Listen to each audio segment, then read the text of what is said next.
Pessoal, vamos lá, vamos dar sequência.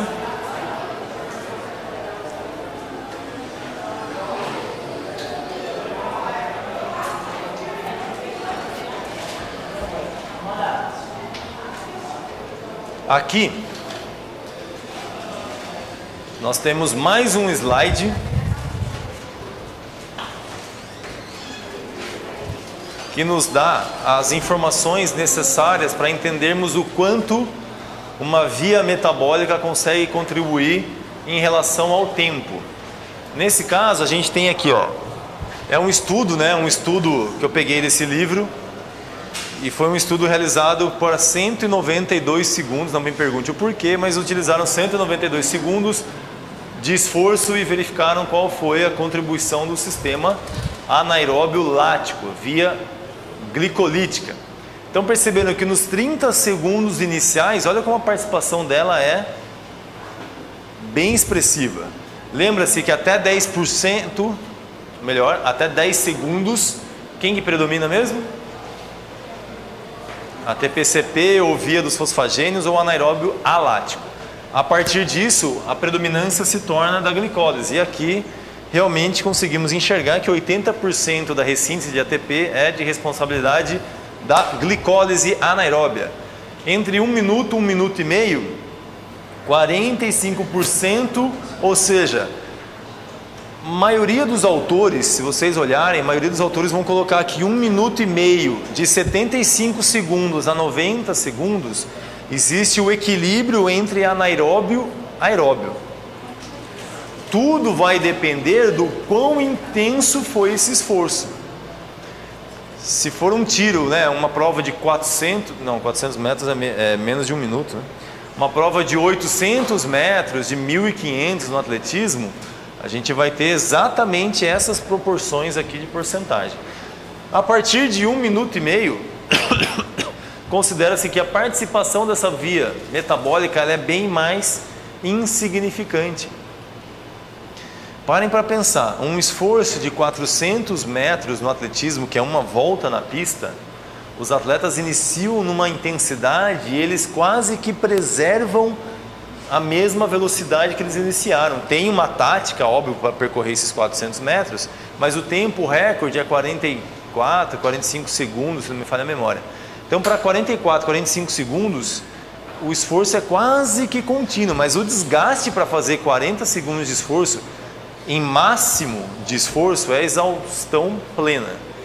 Para 800 metros, que vai dar aí 1 minuto e meio mais ou menos, o esforço já é um pouco mais brando, né? Não se inicia numa velocidade alta e vai perdendo o ritmo, não, você já tem uma velocidade já não máxima logo de início, porque o grande risco é o quê? De quebrar no meio da prova. Pô, 2 voltas na pista? Sim, 2 voltas é capaz do indivíduo quebrar se ele já começar com um trabalho tão intenso assim à frente dos demais. Oi? Aí no caso, assim, para o exercício de musculação, ele vai ser totalmente anaeróbio? O exercício de musculação, pessoal, ele é exclusivamente anaeróbio lático, né? A grande predominância é porque você pegar uma série de 10 repetições. Uma repetição dá em torno de 4 a 6 segundos. Então vamos arredondar para 5 segundos. Imaginar aqui, ó, vou fazer agachamento. Tá, ó, 1, 2, 3, 4 a 5 segundos um movimento. Vamos arredondar para 5 para facilitar a conta. 10 vezes 5, 50 segundos. 50 segundos está bem próximo disso aqui, que é sustentado pelo sistema anaeróbio lático. Vai falar que não tem participação nenhuma aeróbia? Jamais a gente vai poder falar isso. Lembrem sempre dessa palavrinha. Predominantemente anaeróbio lático. Isso é a melhor maneira de se expressar quando a gente fala sobre metabolismo. Ah, vou fazer uma série de 30 repetições. 30 repetições, se colocar aí para 4, 3 segundos cada uma, vai dar 1 minuto e meio. Caramba, 1 minuto e meio já está numa zona mais anaeróbia, aeróbia. Mas tem um porém, que quando a gente faz muitas repetições, As nossas fibras musculares, e eu não quero complicar demais a cabeça de vocês, mas eu preciso citar para não haver más interpretações do que eu vou dizer em termos de trabalho de metabolismo. Mas quando a gente trabalha com pouca carga, mais repetições, nós temos fibras musculares que conseguem intercalar o esforço, especialmente as fibras do tipo 1 ou fibras do tipo lenta, né? Que são as fibras de contração de menor intensidade, mas de maior duração. Então, até todas essas fibras trabalharem, então isso é uma coisa que auxilia na interpretação. Esse esforço do ciclista, no primeiro vídeo que eu mostrei para vocês, eles estavam lá 3 horas e 6 minutos pedalando, mas os últimos 2 minutos foi o esforço máximo, a velocidade deles aumentou. Além da resposta metabólica de ter se preservado o ATP-CP, um pouquinho de glicogênio muscular para aquele sprint final, tem uma resposta neuromuscular que é a ativação de fibras do tipo 2, que são as fibras mais potentes, que num esforço cíclico contínuo, elas ficam dormindo, elas estão praticamente, é o músculo todo, você vê o músculo quadríceps se movimentar, mas as fibras de contração rápida, as mais potentes, elas estão paradas. Na hora que ele entra na via anaeróbia, essas fibras que estavam descansando que são ativadas, que são as fibras do tipo 2. Só que elas têm um alto potencial de gerar força, potência, porém uma baixa resistência. E elas não conseguem então dar conta. Quando a intensidade diminui, o sistema aeróbio vai o quê? Recuperar o ATP-CP, remover o lactato produzido nessas fibras. E as fibras de contração lenta vão carregando o piano durante toda a prova. Tá? Mas isso aí é um assunto que aí engloba outros fatores que eu vou citar, mas não vamos entrar para discutir a tipagem de fibras. Por exemplo, um trabalho no futebol é isso aqui, ó. Sistema anaeróbio lático. Foi alguma coisa aconteceu aqui que esses vídeos passam. Vou te mostrar aqui, peraí. Físico técnico.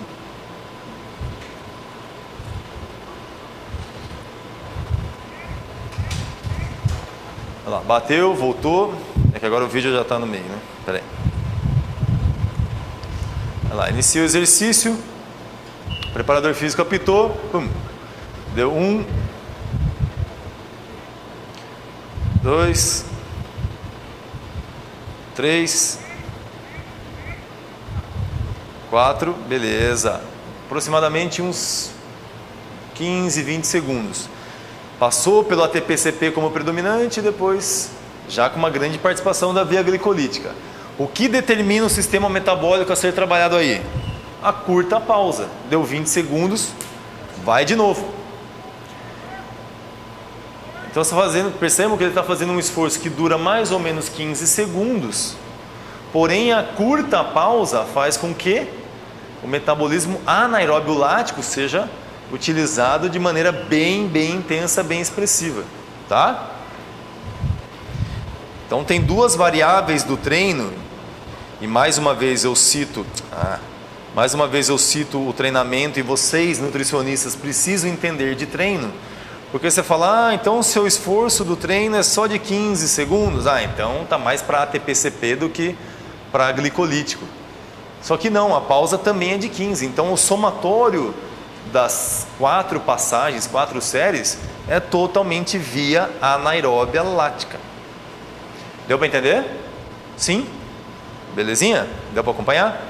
Então agora chegamos num momento importantíssimo, fundamental. Oi? Tá, quando a gente fica agora assim, e é até bom, eu vou repetir porque é importante essa mensagem, que a gente fica nesse negócio. Então até 10 é ATP-CP, de 10 a 30 segundos é glicolítico mesmo, 1 minuto é glicolítico com muito acúmulo de lactato e depois entra no aeróbio. É um conceito bem básico para entendimento. Mas se eu dou um treino, no caso ali é um trabalho com bola chamado físico-técnico. No futebol é muito utilizado esse termo, físico-técnico. E é chamado de circuito metabólico ou circuito glicolítico, enfim. Ele faz um esforço, vai, bate e volta, deu 15 segundos. A participação da via glicolítica em 15 segundos, a gente viu que ela começa ali, está no meio termo, 50% da via anaeróbia lática, 50% do alático. 15% é mais ou menos, 15 segundos dá mais ou menos isso. Como eu não permiti uma grande recuperação, eu só dei 15 segundos para recuperar. Lembra que ATP, CP leva de 3 a 5 minutos para se recuperar? A diferença é de 3 minutos para 15 segundos. Como eu só dei 15 segundos, como que se encontra as reservas de fosfocreatina? Baixas ainda. E eu já dou um novo estímulo, e ele vai com uma mesma pegada, vai e volta numa mesma pegada. Não é esforço máximo? Não é esforço máximo de exaustão, mas é um esforço muito intenso, que é via glicolítica. Então, somei esses 15 segundos, descansei 15, mas ainda a acidose estava para começar a aumentar, eu já dou um novo estímulo, aí eu somo 15 mais 15, são 30 segundos em 45 segundos, deu para entender? Daí você fala, vamos analisar 1 minuto. Pô, em 1 minuto ele fez 30 segundos de esforço, que é bastante exaustivo, né? Ele faz 4 vezes isso, então se for ver em 2 minutos, foram 1 minuto. Não vou nem considerar 2 minutos. Em 1 minuto e meio, 1 minuto de trabalho para 2 pausas de 15 segundos. 1 minuto e 45. Deu? Ajudou para entender? Aí você percebe que ali são 3 jogadores. Aí esse jogador que estava fazendo, ele vai para a ponta, um que estava só passando parado entra. Aí ele tem uma pausa total de 3 minutos, mais ou menos, para voltar a repetir o esforço. Isso é um trabalho de início de temporada, que você pegar no futebol, ninguém tem um esforço de bate e volta de 15 segundos. No futebol os esforços também são de 6, 7, até 10 segundos, mas dificilmente alguém fica num ritmo constante por 15 segundos. Mas pensando em metabolismo, em treinar o limiar anaeróbio, em treinar a capacidade dele suportar a acidose, esse treino é um treino bem-vindo. Só que ao invés de fazer um circuito, que muitos fazem, faz flexão de braços, pula a corda, dá alguns sprints, fica subindo e descendo de caixote. Isso é treino para fitness, né? Para a Camila lá, fazendo um treinamento funcional, que é o que as pessoas gostam. Beleza, funciona muito bem, alto gasto calórico. Mas para futebol, o cara precisa ter bola no pé, passa, gira, faz slalom. Isso que é treinamento físico voltado para a especificidade esportiva. Beleza? Então vamos lá, falar de limiar anaeróbio, pessoal. O limiar anaeróbio, ele é medido de maneira direta, né? Como a gente entende essa concentração? Por milimol por litro de sangue. Vocês já viram alguma vez a coleta? Não? Né? Fura a ponta do dedo ou fura o lóbulo da orelha, coleta uma amostra, coloca num capilarzinho, que é aquele tubinho de ensaio bem fininho, pequenininho, coloca no lactímetro, o nome da máquina lá, a maquininha chama-se lactímetro, que ele vai dar então, em valores de milimol por litro de sangue, qual é a concentração de lactato. E essa concentração que nos diz, né, que nos traduz qual é a intensidade do esforço. Isso é muito legal. Eu tenho, para alguns alunos eu uso, porque a fita, vocês já viram o teste de glicose, glicosímetro, né? É a mesma coisa, é igual o aparelhinho da glicose, a tirinha do sangue é bem parecida com aquela tirinha que você coloca. Eu vou mostrar um vídeo aqui. Só que é muito cara, né? Então não dá para ficar usando assim, porque cada fitinha custa uns 6, 7 reais, né? E aí você usa num atleta só, num teste ou num treino, você vai usar umas 30. A gente vai gastar aí, quando vai dar? 150, 200 reais num treino só. Não dá, né? É muito caro. Então, mas é uma maneira bem interessante para determinar qual foi a intensidade do treino, quanto esse atleta, né, utilizou da via anaeróbia. Então é uma maneira também de enxergar o quanto o treino, né, teve uma demanda metabólica da via glicolítica. Ele é bem definido assim, vocês vão ver por LAN, né, limiar anaeróbio. Então a intensidade do exercício, quando a gente fala que eu estou no meu limiar, e limiar não é sinônimo de limite. Limiar é um ponto de transição. Tradução mais simplificada é essa. Limiar é um ponto de transição de uma situação para outra. Quando eu atinjo o meu limiar anaeróbio, significa que uma única e exclusiva justificativa, definição, que a minha concentração do lactato, que geralmente representa 4 milimol, esse é o valor, seja para o mais bem treinado, seja para o mais pangaré sedentário, 4 milimol é o valor que geralmente respeita-se. No futebol lá, dos vários testes que a gente fez, um ou outro que tinha um valor de 5, 5,5, mas a maioria realmente apresenta uma concentração de 4 de limiar. A única definição do limiar anaeróbio é que nesse ponto de 4 milimol existe um equilíbrio entre síntese e remoção. O que é síntese mesmo? Criar, produzir, unir. E a remoção é retirada dele da célula muscular. Então, o limiar anaeróbio é isso, é equilíbrio entre o quanto eu estou produzindo de lactato com o quanto eu removo, com a mesma velocidade. Se eu estiver num esforço abaixo do meu limiar anaeróbio, aproximadamente 3, 3,2 até 3,5 dá para considerar abaixo de limiar anaeróbio. Qual seria a definição? Que existe um equilíbrio ainda? Não. Abaixo do limiar existe uma maior remoção, ou seja, eu removo o lactato numa velocidade maior do que o que eu sintetizo, acumulo. Se eu me encontro nessa circunstância de remover, de limpar com mais rapidez do que o que eu acumulo sujo, significa que o meu organismo tem predominância em sistema aeróbio, bem como uma contribuição de substrato energético, talvez também bem equilibrada entre carboidrato e gordura. Com oxigênio sempre, porque aí... Sim, o oxigênio está presente para ajudar na remoção. A gente vai ver mais para frente, não hoje, amanhã cedo, mas lípides, né, as gorduras, o subproduto dela é sempre CO2 e água. Porque gorduras só conseguem ser metabolizadas dentro da mitocôndria, ou seja, somente são oxidadas, somente com presença de oxigênio. Por isso que musculação não tem participação nenhuma, praticamente, que é muito pequena, dos lípides. Ácidos graxos livres praticamente não participam, né, de um trabalho de musculação.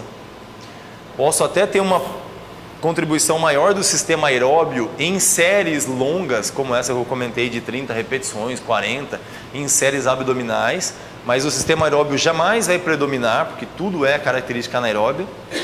E nesse mix de anaeróbio e aeróbio, próximo do meu limiar anaeróbio, eu não tenho contribuição significativa de gorduras.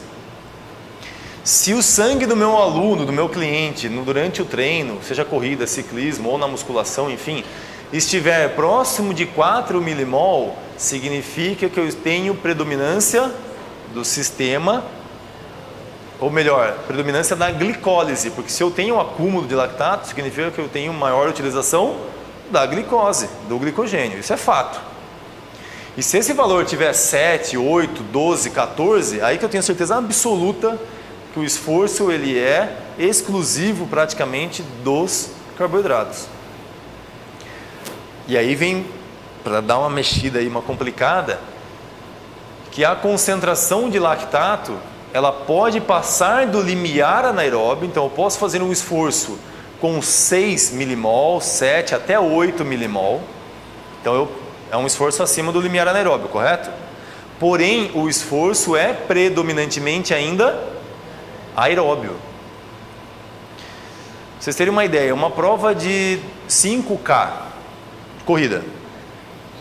Para um pangaré que nem eu, dá para fazer aí uns 25, 26 minutos. Então dá uma velocidade de 11,5, 12 km por hora. Ainda, mais ou menos, morrendo, eu consigo fazer. 25 minutos, pessoal, é um esforço aeróbio ou anaeróbio? Aeróbio, né? Praticamente 95% é aeróbio. Porém, eu corro acima do meu limiar anaeróbio, porque o meu limiar anaeróbio é 11 e eu estou correndo uma velocidade de 11,5, 12 km por hora. Então, a minha concentração nessa prova dá mais ou menos 6, 7. Então, vem a pergunta: o esforço é confortável? Não, é desgastante, é sacrificante ficar acima do limiar anaeróbio. Mas eu estou muito acima do meu limiar anaeróbio, um pouco acima. Um pouco acima. Então, durante uma prova de 5K, eu tenho uma síntese maior do que remoção, correto? Mas ela é um pouco maior apenas. Por isso ainda dá para considerar como aeróbio o esforço. Mas se for colocar lá, mas qual é a participação? 90% aeróbio, 10% anaeróbio. Porque a participação dos carboidratos, né, da glicólise, ela é presente. Mas eu consigo fazer um esforço. Tem um teste que ele é totalmente anaeróbio. Vamos lá para vocês terem uma ideia. Entender melhor o que estou querendo dizer.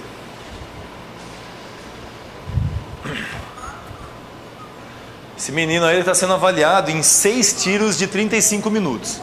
35 metros, desculpa. Olha lá, fez um tiro de 35 metros, deu 4 segundos e pouquinho. Isso é o quê? ATP-CP puro, anaeróbio alático. Só que ele só tem 10 segundos de pausa. 10 segundos de pausa, saiu. Pum. Vem no gás. Beleza. Somou aí mais ou menos uns 10 segundos de exercício. E tá bem, chega firme, parado, concentrado, tá beleza. 10 segundos de pausa. Bora, saiu, pum. A exigência é tão grande, tantos músculos participando nesse tiro, que agora ele já começa a sentir um pouco do desconforto. Por quê? Porque a glicose ali, carboidrato, começou a participar demais do esforço, que a creatina fosfato dele já não está tão dando conta. O tempo para ele executar aumentou. Olha como o cara já está puto, o cara já tá falando. Porque mas isso é legal de ver. Muitos vomitam nesse teste, porque a acidose do corpo, não só celular, como do fluxo sanguíneo, também é muito alta. Então, olha, a passada dele já é prejudicada. Então, olha como a acidose prejudica coordenação motora, as próprias reações metabólicas. Frequência cardíaca dele agora já está próximo de 200, porque são 6 esforços máximos com só 10 segundos de pausa. Olha o ritmo, perdeu muita qualidade. O conterrâneo de vocês aqui, Marcelinho Paraíba. Então, aí após esse teste, pum, pinça o dedo. Esse aparelhinho é o lactímetro que eu falei para vocês. Então a gente tem um tempo aí de até 30 segundos no máximo para coletar o sangue. É igual uma picada de formiga, não dói nada. O capilarzinho, esse tubinho de ensaio pequenininho. Conseguiu ali, metade do tubinho já é suficiente. E aí só aplicar na máquina. Em 1 minuto ela dá o resultado. Então esse é um teste. Por que é RAST? Que é também, né, sempre da língua inglesa, que é um teste de sprints repetidos. São vários, tem vários tipos de testes assim, enfim, que a gente consegue então detectar o quanto ele suporta de acidose.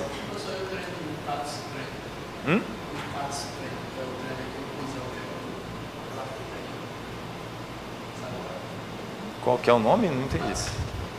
Restrição de fluxo. Da restrição de fluxo, tá. A ideia dele é totalmente anaeróbio lático e principalmente porque ele inibe a entrada de oxigênio, né? A ideia é essa, não permitir a chegada do oxigênio E aí essas reações químicas que acontecem numa célula que não tem aporte de oxigênio, parecem induzir aí aumento da força, aumento da hipertrofia, né? Então tem com oclusão, né? Que é treinamento com oclusão, usa lá o esfigmomanômetro, né? Eu li pouca coisa a respeito disso, mas a ideia é essa, porque a célula muscular entra em pânico quando ela não recebe sangue, não recebe oxigênio. Porém, esse pânico provoca adaptações positivas, né? Então deu para ter uma ideia de como a gente consegue, né, avaliar, e isso é uma avaliação direta do lactato, ok? Quando eu trabalho com consumo de oxigênio abaixo de 65%, então imaginar que o meu VO2 máximo, eu alcançaria em 15 km por hora, o meu VO2 máximo eu atinjo. Até 65% dessa intensidade, praticamente eu não altero o meu limiar. Eu vou mostrar isso em gráfico para ficar mais claro, tá? Mas guardem essa mensagem aí. As fibras de contração lenta, obviamente, por serem mais enriquecidas de mitocôndrias, possuem alta capacidade de remoção do lactato. Que eu vou mostrar para vocês quais são os destinos do lactato. Que são diversos, tá bom? Olha esse gráfico que bacana. Todo início de atividade, todo início de trabalho, saindo dessa posição que vocês estão em repouso. Comecei um trabalho, um esforço. ATP-CP, caiu, glicolítico, caiu, entrei na zona de estabilização do O2. Lembra lá? Déficit de oxigênio. Todo início de atividade existe um déficit porque o consumo de oxigênio é maior do que em repouso. Atingiu a estabilização, que é o caso desse teste, a gente precisa tentar entender qual substrato energético está contribuindo mais, porque eu tenho certeza e sei que é um teste de aptidão cardiorrespiratória, ou seja, é um teste para verificar a capacidade e potência aeróbia. Esse aqui foi um teste com um próprio aluno. Eu tenho concentração de lactato aqui, certo? E as velocidades, 8, 9, 10, 11, 12, 13 km por hora. Esse teste é um teste simples, que pode ser a cada 5 minutos ou a cada 1 km completo, se mede frequência cardíaca, obviamente ele já estava com o monitor, pinça o dedo, coleta o sangue e ele volta para mais um estágio de 1 km, só que agora numa velocidade maior. Deu para entender ou não? Então ele fez um estágio a 8 km por hora, um segundo estágio a 9 km por hora, um terceiro estágio a 10 km por hora, um quarto estágio a 11, um outro estágio a 12, um outro estágio a 13. Beleza? Esses estágios duraram de 4 a 6 minutos, porque era para completar 1 km total. Esse valor em negrito aqui, ó, é a concentração de lactato sanguíneo. Então eu vou sacanear vocês. Expliquem para mim o gráfico. Concentração dele, ó, 2,5, 2,4, 2, 3,2, 5, 8,8. Essas foram as concentrações. A cada aumento de velocidade aconteceu alguma coisa. Mas tentem, não precisa explicar, descrevam o gráfico para mim, mais fácil. Fala, João, ali aconteceu isso, ali aconteceu aquilo. Não precisa explicar, só falem quem vocês estão enxergando.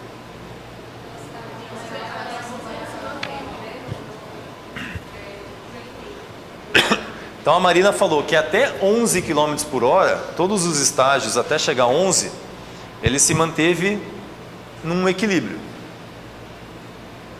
Que equilíbrio? Equilíbrio do quê? Então, estabelecido que o limiar anaeróbio é no valor 4, certo? Tudo que for abaixo de 4, o que metabolicamente acontece mesmo?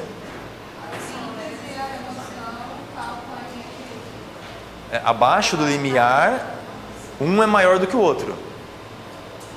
O que é maior abaixo do limiar anaeróbio? A remoção do que a produção. De 8 para 9, praticamente não se alterou. De 9 para 10 também praticamente não se alterou, até com tendência à queda. Significa que 8, 9, 10 e 11 km por hora, mas especialmente até 10 km por hora, não teve alteração nenhuma do lactato. A remoção foi mais rápida do que o acúmulo. O que dá para a gente já assim, realmente assumir que em 8, 9 e 10, qual foi o substrato energético que possivelmente predominou?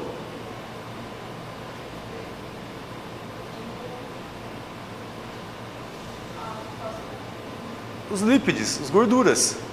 Porque eu aumentei a intensidade, não mudou nada. Aumentei a intensidade de novo, não mudou nada. A utilização dos carboidratos foi a mesma. E depois vocês vão ver amanhã a interação metabólica, e quando eu aumento a intensidade, a contribuição dos carboidratos é maior, de gordura vai diminuindo.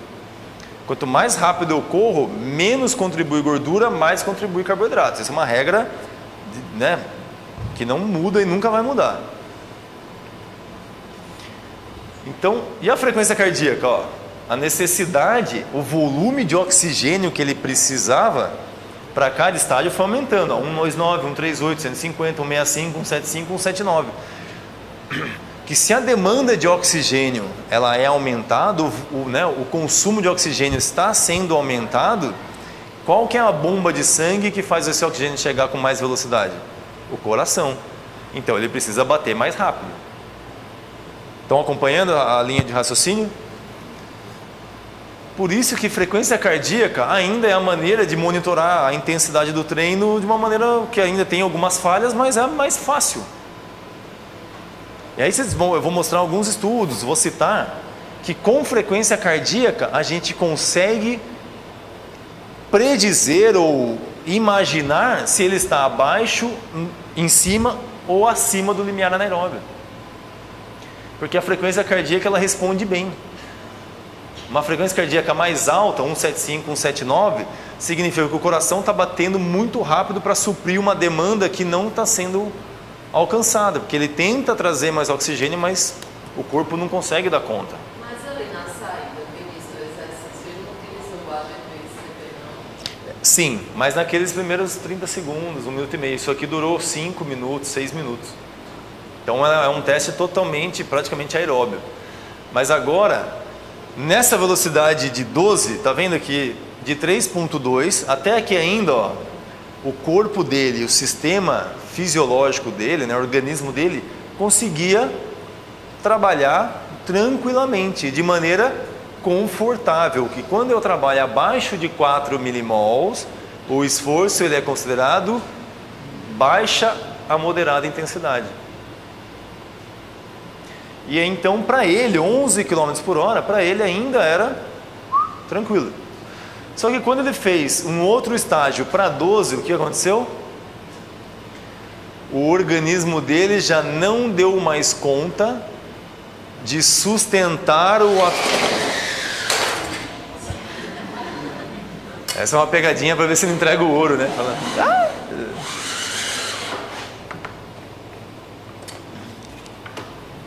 Em 12 km por hora, ele já não mais conseguiu sustentar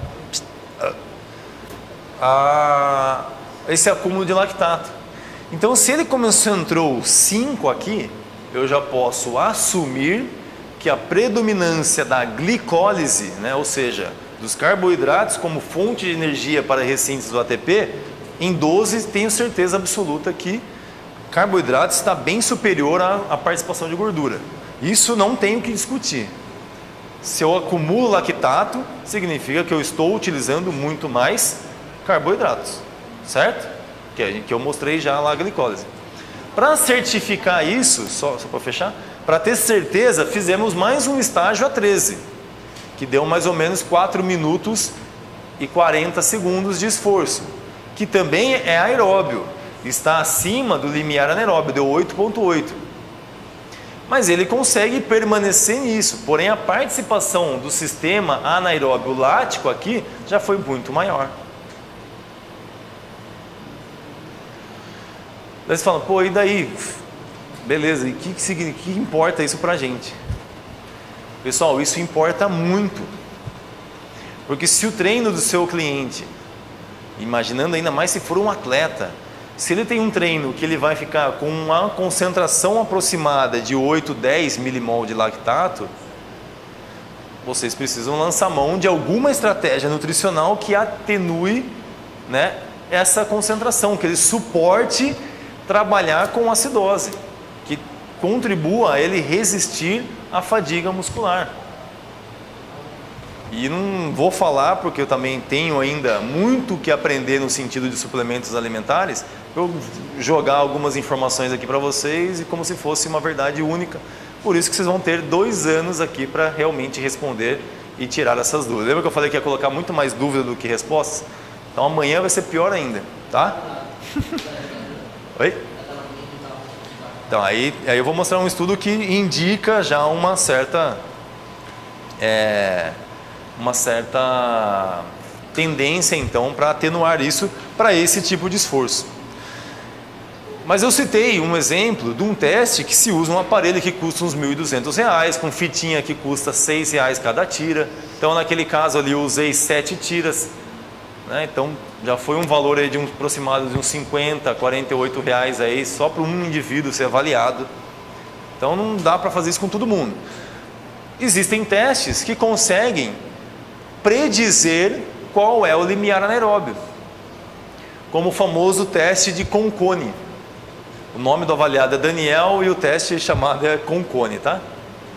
Que é um teste progressivo, né, gradual, de aumento de intensidade até a exaustão máxima.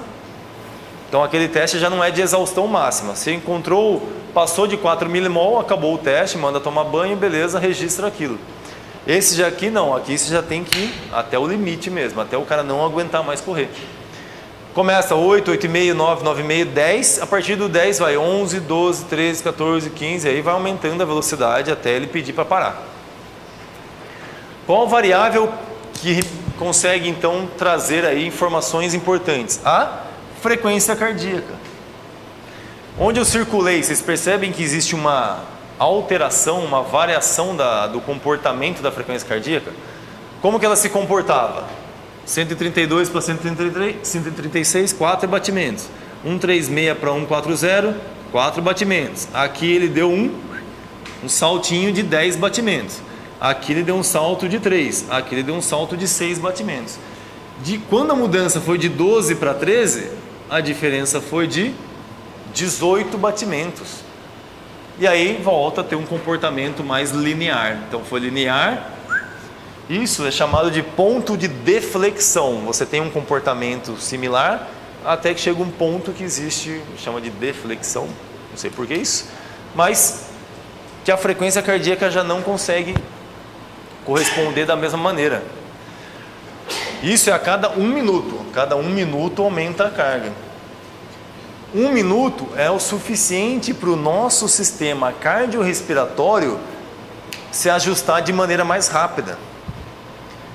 E o que sinaliza? Olha que viagem que é isso. Eu falo que é uma viagem porque é muito louca. E é legal ver isso na prática. Que se eu lisse essa porcaria de teste só no livro, eu ia falar que o teste é bom, mas não sei. Na prática, ele funciona muito bem. O nosso coração ele tem uma certa demora para responder. Ele leva seus 20, 30 segundos para responder a alguma mudança da intensidade. Mas, beleza, em 1 minuto é o suficiente para ele responder. Não sei se vocês estão entendendo o meu raciocínio. Se eu pegar e daqui até a parede voltar, a minha frequência cardíaca, que deve estar uns 80 agora, praticamente não se altera quando eu voltar. Ela vai se alterar depois que eu fui, voltei. Quando eu parei, aí que meu coração vai reagir. Mas ele reage. Mas o tempo que eu fui e voltei ali não vai dar nem 10 segundos. Mas num tempo de 1 minuto, dá tempo do coração reagir. Então percebam que a cada elevação de velocidade, o coração vai reagindo. Mas ele reage quando tudo está bem, dentro de uma zona confortável, a frequência cardíaca reage padronizada, bonitinha. Entre 4 e 10 batimentos ela vai mexendo. Mas chega um momento que o limiar anaeróbio é alcançado E mais uma vez eu venho reforçar. O que é limiar anaeróbio mesmo? Equilíbrio da concentração, do acúmulo, da síntese com remoção. Quando existe o desequilíbrio, ou seja, aí a produção é maior do que remoção, o que acontece? Elevação da acidose e da concentração de quem? Do lactato, mas do outro subproduto, CO2. O bendito CO2, e o CO2 é corrente sanguínea, é importante lembrar sempre disso. Lactato na célula muscular e CO2 é jogado na corrente sanguínea, muito CO2, então a concentração aumenta. Concentração aumentada de CO2 no fluxo sanguíneo, o que causa? A ativação de sensores nas artérias, nas veias, e aí que vem a viagem, né? Que sinalizam o nosso sistema de controle da respiração, bulbo, sistema até hormonal, falando, gente, tem CO2 pingando na corrente sanguínea exageradamente agora. Nosso cérebro, o que ele faz? Ativa o sistema autônomo, que fala, coração, esse seu comportamentinho aqui, ó, arroz com feijão não está dando conta, acelera aí. E o coração começa a bater mais rápido. Dentro desse 1 minuto que o teste permite para ir aumentando a velocidade, quando se tem esse salto, é ali que a gente, de maneira subjetiva, sem coletar sangue, sem nada, detecta o limiar anaeróbio. Deu para entender? Vocês querem que eu repita tudo de novo? Então, gente, realmente, quem criou o corpo humano está de parabéns, né? Porque é muito perfeito. Quando ele atinge, então, o 4 milimol, né?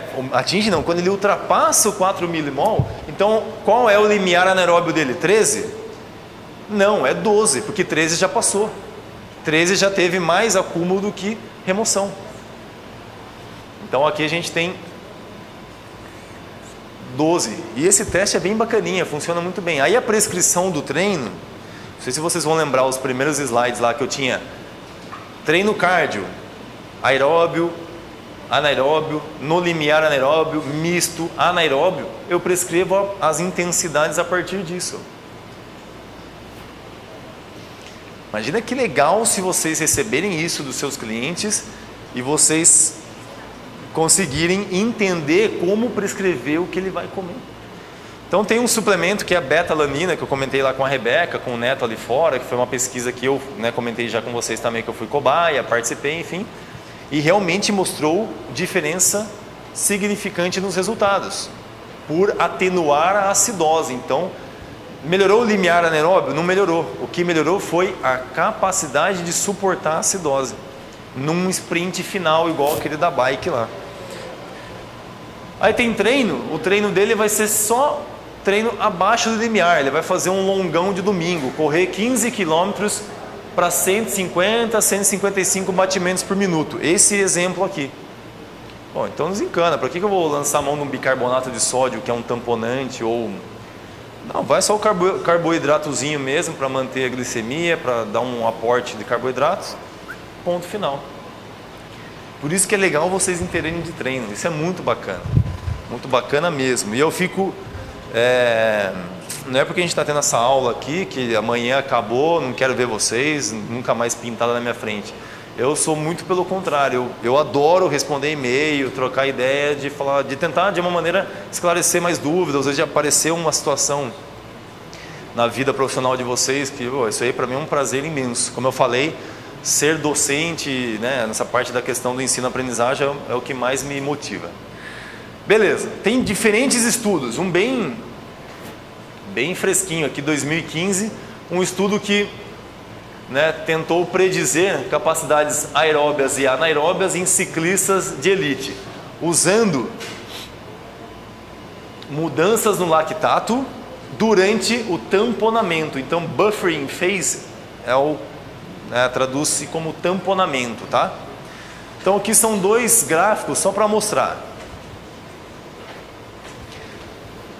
Esse gráfico, linha Y, é o consumo de oxigênio, quanto de oxigênio eles estão consumindo, agora não por litro e sim por ml quilograma minuto, pela intensidade, tá vendo? Potência, watts.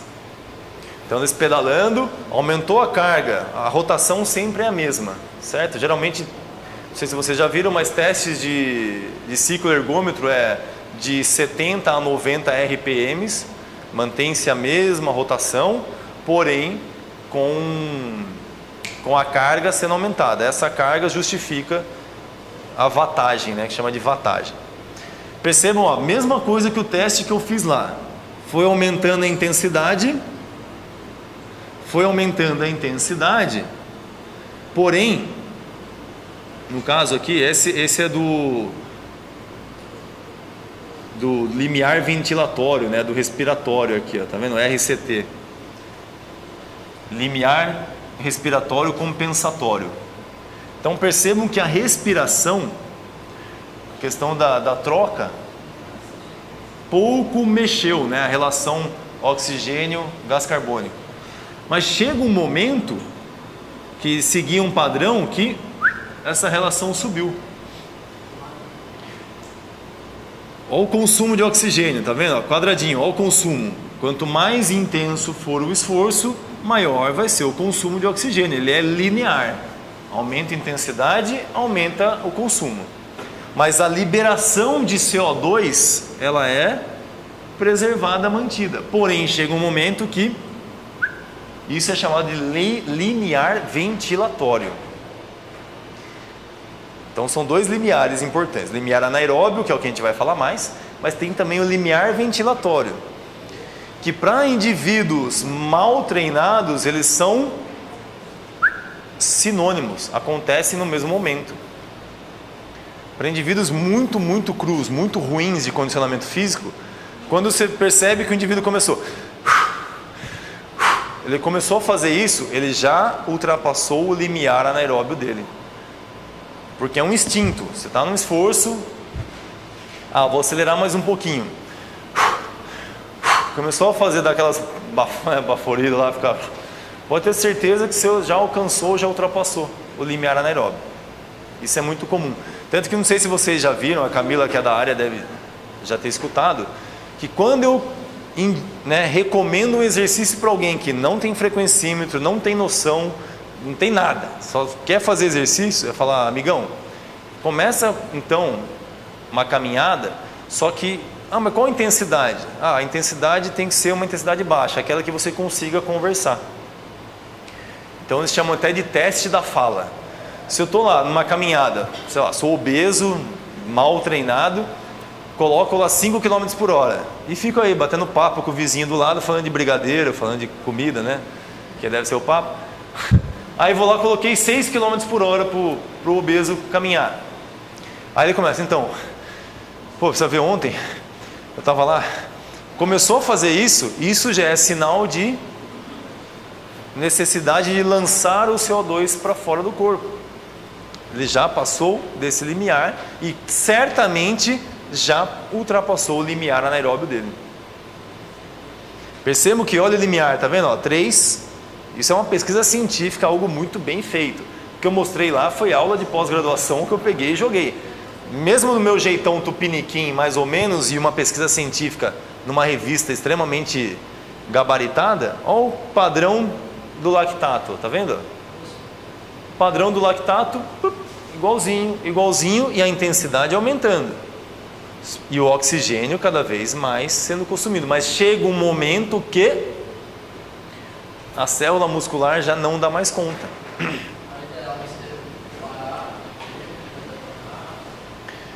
Não tem um ideal, porque depende do objetivo do treino. Se você está num treino longão, que você quer um treino que ele melhore só a capacidade aeróbia, a base aeróbia, né, aumento da cavidade cardíaca, que são vários objetivos, aí você treinaria para 200, 225 watts. Não chegaria aqui. Porque uma vez que você ultrapassa isso aqui e mantém essa intensidade, o seu treino vai ter duração, o término já definido, vai aguentar mais uns 20, 25 minutos só. Se você ficar nisso daqui, pode ter certeza que em 5 minutos seu treino encerra. Ou você tem que diminuir a intensidade porque aí a acidose é muito alta e não dá para continuar.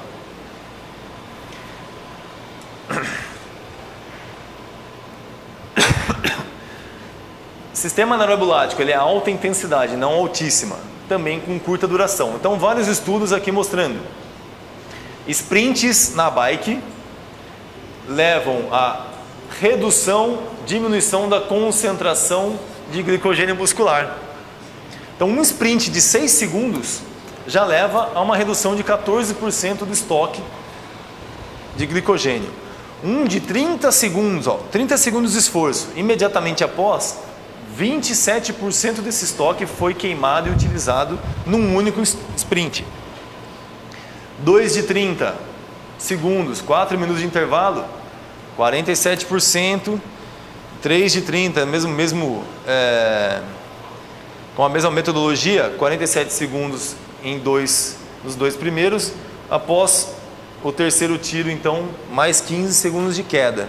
Mas isso não se esgota, que eles pegam imediatamente após o estímulo, que aí o esgotamento ele é intenso, mas logo se recupera. Mas não confundam com creatina fosfato. Creatina fosfato consegue uma recuperação muito grande em 3, 5 minutos, quase que total. Dependendo do número de sprints, o treinamento HIIT, o treinamento HIIT é isso aqui, né? 30 segundos no gás para 1 minuto e meio de recuperação. 10 vezes fazendo isso, vocês vão chegar para bem menos que isso, esgotar mesmo. 5 minutos recupera? Não, 48 horas para recuperar esse estoque de glicogênio. De 24 a 48 horas, dependendo do que vai ser consumido imediatamente após o treino e ao longo das próximas horas até fechar 24 horas. Vocês escolheram uma pós-graduação que eu falo felizaço, né? Muito empolgado, porque eu amo isso daí, entendimento do que o treino gera de impacto e o que precisa ser recuperado, o que precisa ser ofertado para esse atleta, para esse indivíduo, para que amanhã ele consiga acordar e mandar sentar a lenha de novo. Vocês viram lá aquele calendário da seleção? Os meninos treinam de manhã, noite, manhã, descanso à tarde, manhã, noite, manhã. Como que alguém consegue treinar por 2 horas, das 6 às 8 da noite, e no dia seguinte, às 9 da manhã, voltar a treinar? Só que, claro, a carga do treino, o ritmo, ele tem uma coerência, né? Não é todos os dias o mesmo treino. Tem um dia que é só musculação, tem um dia que é só arremesso, exercícios de passe, arremessa, sem conflito, sem contato. Mas a maior parte dos treinos é contato, quadra inteira, vai e volta, de exercícios intensos. A Mirtes Stancanelli, que é essa nutricionista coordenadora da seleção na época que eu trabalhei com essa categoria de base, ela dava, não sei se vocês chamam de garapa, aqui é garapa? Caldo de cana? Caldo de cana? Lá no interior é garapa que chama. Garapa é o quê? Então, lá em São Paulo é água com açúcar, Tá, a garapinha, um copinho desse, igual do café que a gente estava tomando ali fora, cada atleta matava, porque a tese de doutorado dela foi com a bendita garapa.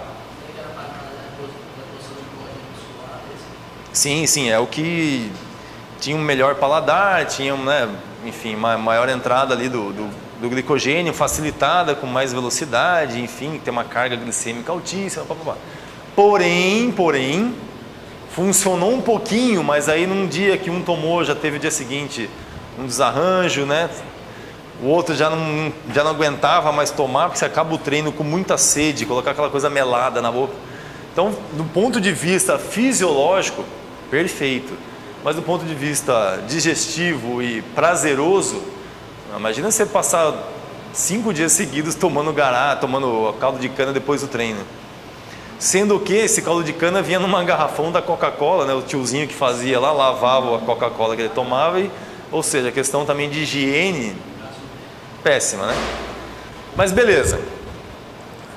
Falta pouco, hein? Vou passar uns minutinhos, tá bom? Vocês vão morrer por causa disso? Coisinha de 5, 10 minutinhos, só pra gente fechar o raciocínio. Destino do lactato. Esse lactato produzido, ele tem destinos já bem definidos. destino A, né? Um dos destinos é o quê? O próprio músculo. Então, como eu falei para vocês, o lactato, até uns 15 anos, faz uns 15 anos, um pouco mais para trás, ele era visto como vilão. E olha que loucura, um médico, né, esses médicos voltados à fisiologia, bioquímica, enfim, se não me falha a memória, foi em 1915, 1917 que ele descobriu o ácido lático. Parem para pensar que já faz 100 anos que alguém descobriu que em determinados esforços existe um metabólito, ou seja, um subproduto das reações da glicólise, e aí ele vendeu aquilo como, ele comparou indivíduos que se cansavam e indivíduos que não se cansavam, né? Verificou que aqueles tinham uma substância ali que era diferente, e aí deu o nome, e aí foi, sempre enxergando ácido lático, lactato, fadiga, prejuízo, queda, tudo de ruim. Hoje não. Ele também não virou santo, mas não é o bandidão que ele era chamado, né? Mas ele também não virou santo. Mas por quê? O próprio lactato, ele na própria musculatura, nas fibras musculares oxidativas de repouso, ele tem serventia ali mesmo, ele fica ali mesmo. Outro caminho que ele leva, esse lactato, é ir para onde? Para o fígado, para ser metabolizado lá. Outro caminho é para o músculo cardíaco. Então o lactato tem diferentes destinos. Ou ele fica no próprio músculo, ou ele pula na corrente sanguínea e vai para o fígado, ou para músculo cardíaco. Esses são os caminhos que ele leva. Para esses caminhos, né, ele sofre oxidação desse lactato a piruvato. Então lembra que o piruvato se transforma em lactato, porque ele recebe íons de hidrogênio e se transforma. Mas o caminho inverso também é verdadeiro. Quando a intensidade do exercício reduz ou quando o indivíduo para, existe a inversão de lactato a piruvato. E uma vez o lactato sendo oxidado, voltando a ser piruvato, ele entra numa utilização ou no ciclo de Cori, que é o ciclo lá da neoglicogênese, ou na descarboxilação do piruvato, a acetilcoenzima A, que a gente vai ver isso amanhã, que a acetilcoenzima A é a molécula, né, a substância que entra no ciclo de Krebs. E a última é a carboxilação do piruvato a oxalacetato, que é uma outra fase do ciclo de Krebs. Então olha que bacana, né? O lactato não é tão vilão assim, ó. Ele consegue sim ter destinos que são positivos, que fazem parte, que auxiliam no fornecimento de energia. Para fechar então, tamponamento, e aí a gente deixa o sistema aeróbio para amanhã de manhã às 8 horas. Então, tamponamento, de maneira bem simplificada, eu vou tentar resumir aqui para depois a gente já ir direto para o assunto, ilustrando com os slides. Mas o tamponamento é a tentativa do nosso organismo, no caso dentro da célula muscular, minimizar os efeitos da redução do pH, ou seja, do aumento da acidose. Então, dentro da via glicolítica, que existe a produção do lactato, o nosso corpo ele tenta combater esse lactato, e isso é chamado então de tamponamento. Estratégias, né, ou mesmo estratégias do nosso próprio corpo de tentar atenuar o acúmulo, a acidificação, ok?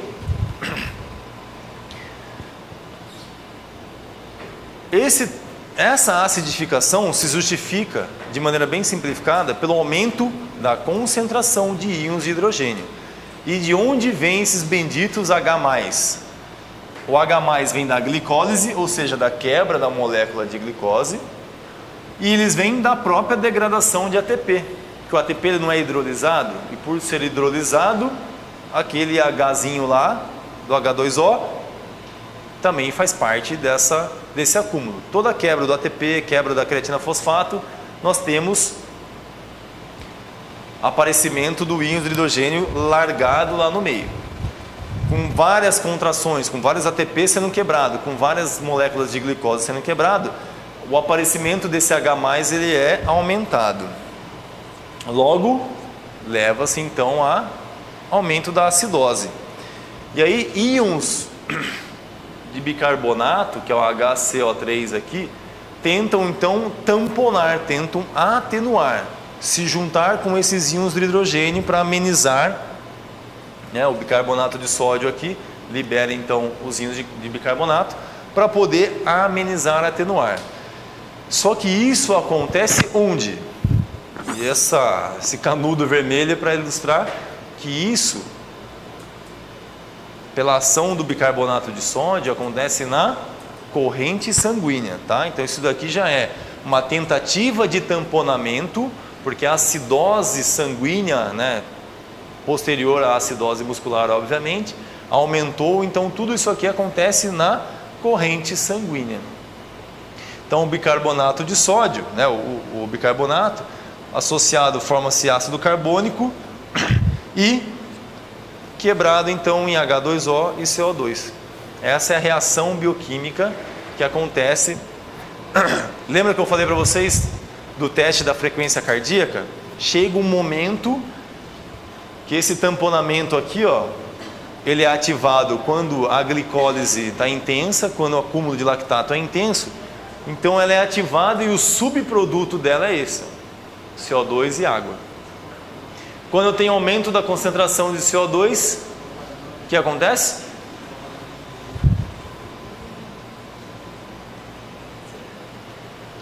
Hiperventilação, fadiga.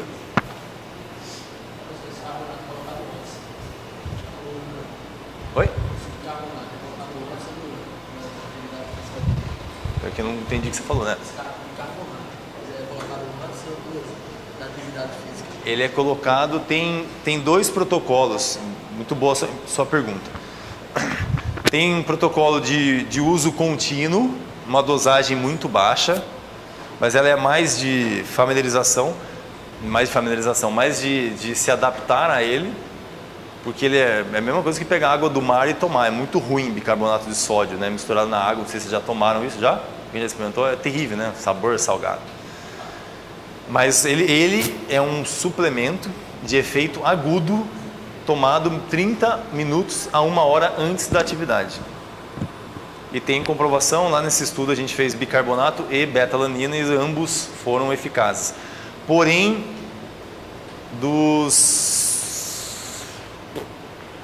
9 sujeitos que tomaram bicarbonato com uma dosagem alta, que é a dosagem que realmente funciona, dos 9, 5 tiveram diarreia, mas assim, de evacuação total logo depois do teste, e alguns tiveram desconforto durante o teste, que a barriga parece que tem um alien dentro. Então, é um suplemento, ok, funciona, mas o efeito colateral dele é péssimo, né? E essa dosagem? Essa dosagem eu vou te responder amanhã. Eu não me lembro quantos de... Eu não sei se está relacionado ao peso corporal ou se é uma medida única padronizada, não me lembro.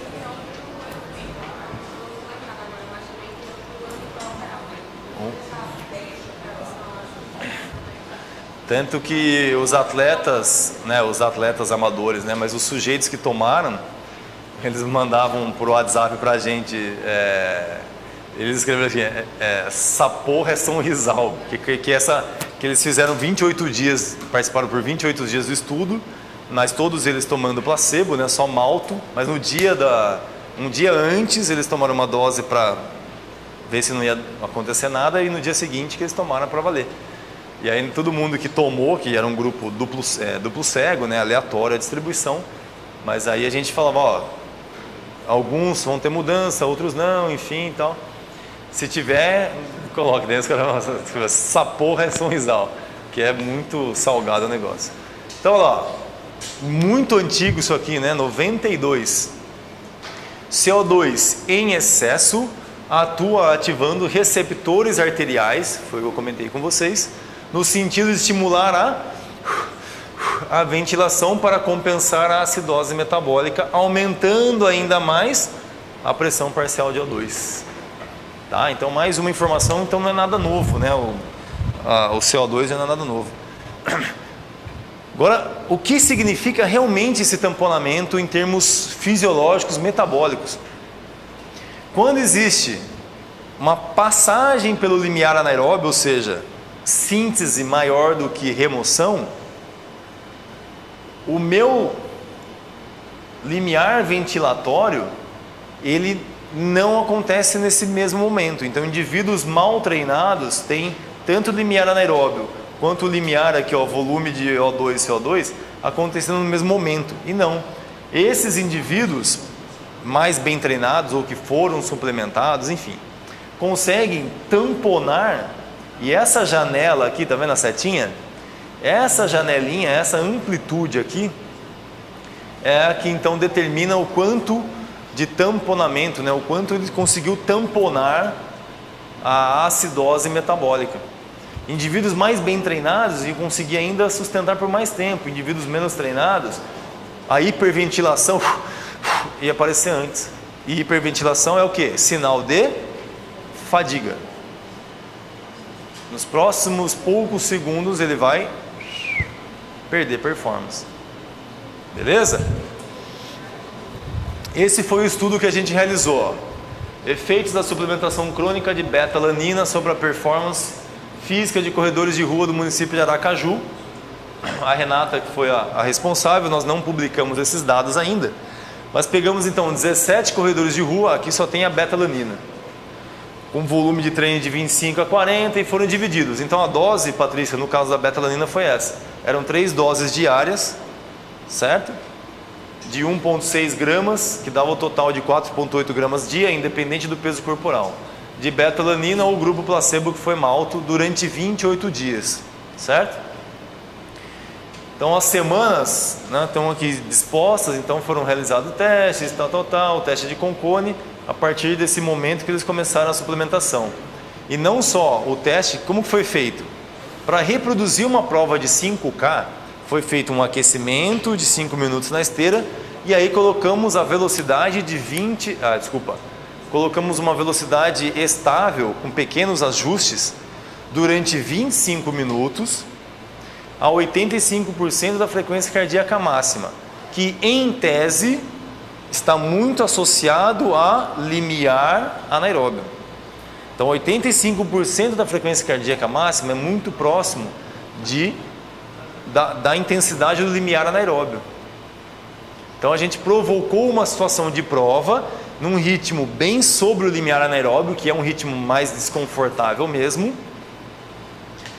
Após esses 30 minutos totais, 5 de aquecimento mais 25 de trabalho contínuo, como se fosse uma prova de 5 km, colocamos 110% da velocidade máxima de um outro teste daquele de Concone, ou seja, quem corria para 11,5 km por hora durante esses 25 minutos, foi colocada a velocidade de 18, 19 km por hora após os 30 minutos, ou seja, você correu por 30 minutos, após 30, uma velocidade supramáxima, né?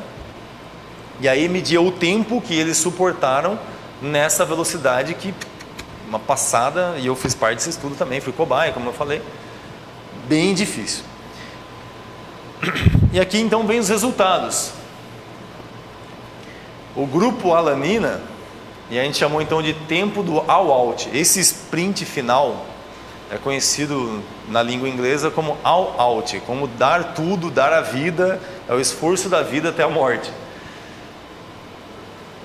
A média tinha dado 82 segundos de all out. Quanto que dá isso? 1 minuto e 20, 1 minuto e 22 inicialmente. Pós 28 semanas suplementando com beta-alanina, esse all out, que é a acidose pura, 1 minuto e 20, não está dentro daquele glicolítico que a gente viu, que é o que mais se aproxima, 1 minuto e meio, 1 minuto e 15. De 82 segundos foi para 114 segundos, quase 2 minutos, suportando a mesma intensidade de um mês atrás, de 28 dias atrás.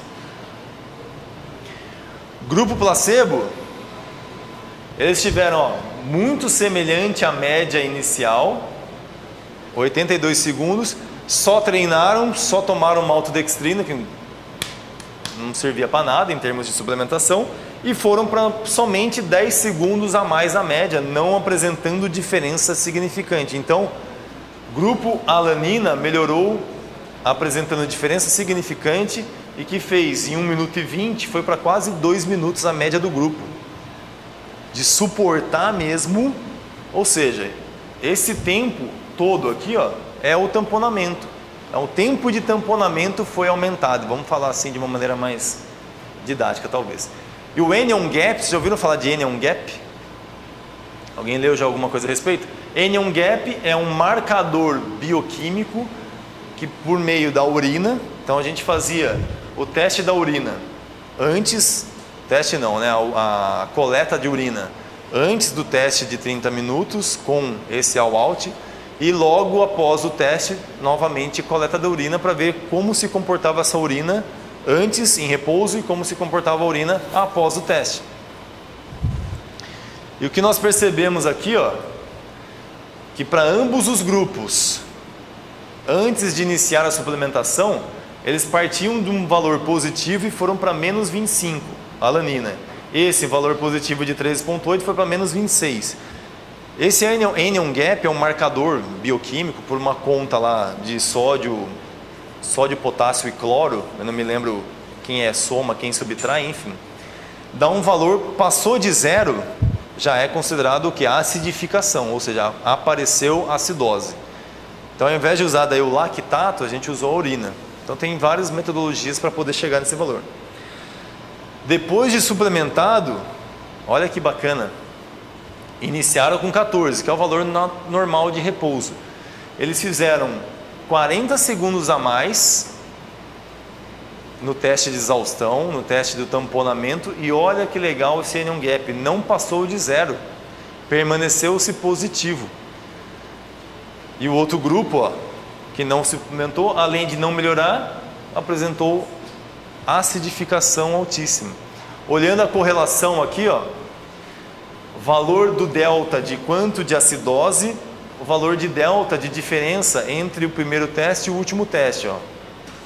Aumentou 40 segundos, 60 segundos, né? Alguns, percebam aqui ó, onde estão os sujeitos que foram, né, possivelmente suplementados com alanina, se encontram com maior tempo, 40, 60 segundos, com baixa acidificação. Indivíduos que foram mal no teste, ó, melhoraram aqui 10 segundos só, melhoraram 10 segundos, o outro melhorou quase 20 segundos, mas ele apresentou uma melhora com altíssima acidificação.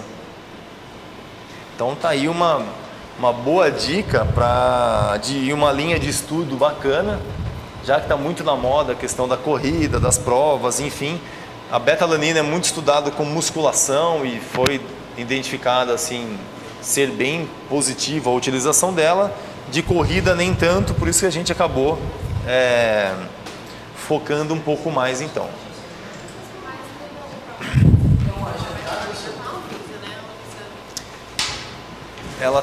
Eu não me recordo agora, mas eu vou te dizer, mas